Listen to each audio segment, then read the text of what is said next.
It's not an animal, it's a demon. I love saying that line.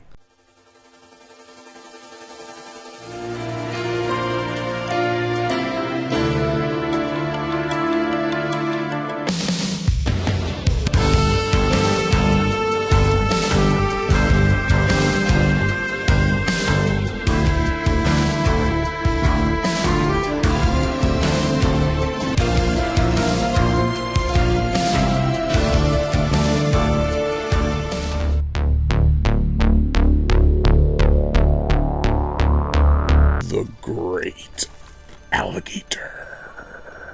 This is the 1979 Jaws ripoff that was directed by infamous Italian schlock master Sergio Martino. Welcome to day 2 of Sergio Martino week for his director dedication.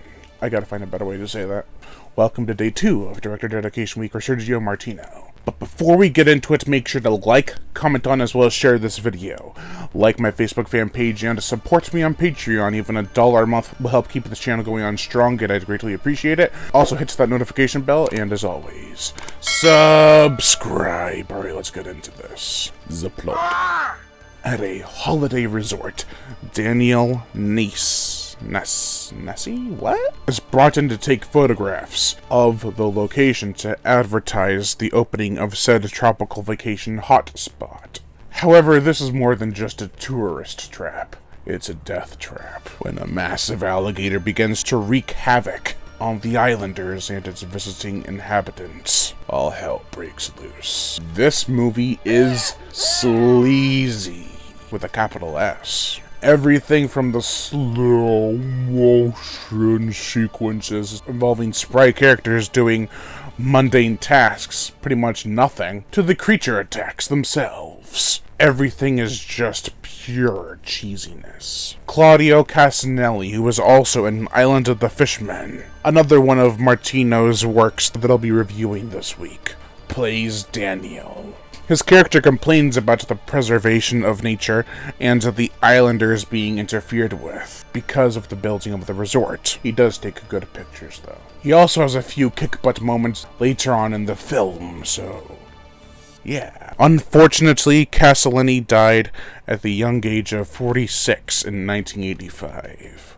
Joshua, played by Mel Ferrer, from that intro to Screamers, which is a recut of Island of the Fishmen. He is also in Tobe Hooper's Eaten Alive, is the owner of the resort. He is a lot like Murray Hamilton's character from Jaws, which is fitting seeing as how this is a ripoff of that film. However, Murray Hamilton's character in Jaws wasn't absolutely hateable by the end, and in Jaws 2 he's rather likable. Here, Joshua just ends up making poor decisions that affect him and everyone else around him. But he's just an idiot. Peter, played by Romano Pupo, from The Last Shark and After the Fall of New York, which I just reviewed recently, probably yesterday, is the one jerk you should watch out for. He does questionable things, one of which is flirt with the tribal leader's daughter. Bad move in a bad movie. Joshua's foreman in the film is played by Bobby Rhodes. You know, Tony from Demons. What are you waiting for? By the way, there are boobies in this.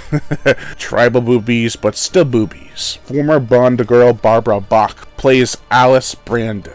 She also played in Island of the Fishmen.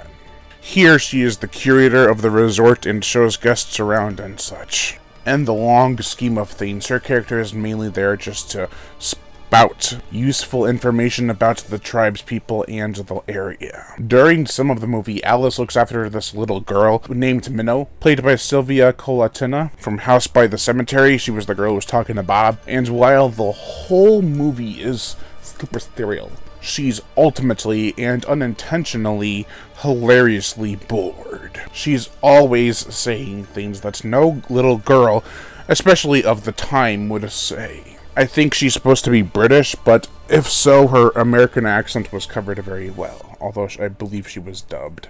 Dumb Dubber flubbed that up. Honestly, though, Mignot is the star of the movie as far as I'm concerned. Her out-of-nowhere one-liners and phrases are awesome. It's quite ludicrous. Very much like the film's monster, the Great Alligator. I'll get to that toy in a minute, but first I do want to discuss the picture quality and lighting, and how good it is for a movie made so long ago. I can see it of being lesser quality back in the 70s, but this Coda Red release, and even this Maya release, looks great. While the film isn't very vibrant, and the colors don't really pop out, which I think really helped, I still feel the cinematography and the setting are nice to look at. Alas, that does mean that they show the great alligator in good lighting. Oh, fine, let's get to the next section. The gore, the effects. This says it's rated R. I don't think it actually was, but it probably could have passed for PG back then. Also, while I've read this film has been classified as a splatter film, it really isn't that gruesome. There's a spiky impaling, some red water, as well as a few dry spear impacts. Like I said, this could have passed for PG. Don't tell me the boob is made rated R. I've seen boobs in PG-13 rated films, PG rated films, G rated films. I'm not even kidding. Animatronics were not this film's friend. The miniatures around the toy alligator are hilarious to watch, but you could find this alligator in a bargain bin at Walmart or even Toys R Us. Oh wait. The motion picture soundtrack, Stelvio Cipriani composed the music for this film. He has done tons of projects for creature and or horror flicks, such as Tentacles, Night of the Sharks, Piranha 2: The Spawning, and Nightmare City, etc., etc. His music here is certainly not the best, but it doesn't drag the movie down.